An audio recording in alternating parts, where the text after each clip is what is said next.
brincadeira começou pela cozinha, quando fiz um reco-reco na costela da galinha. A brincadeira começou pela cozinha, quando fiz um reco-reco na costela da galinha.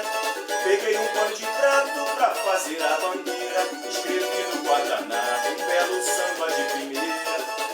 Um galão virou surdo de terceira, garantindo a evolução com tamborim de frigideira. A brincadeira começou pela cozinha, quando fiz o reco-reco da costela da galinha. A brincadeira começou pela cozinha, quando fiz um reco-reco da costela da galinha. Os moradores da vila correram para as janelas, aglomerados ou em fila, batucando nas panelas.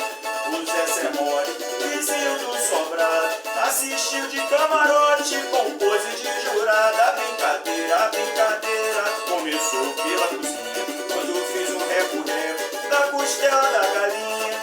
A brincadeira começou pela cozinha, quando fiz um reco-reco da costela da galinha. Dona Banguela, rainha mais sem juízo, à frente da bateria, esbanjava o seu sorriso. Tudo de improviso, de fundo de quintal, mas no quesito alegria, nota 10 no carnaval.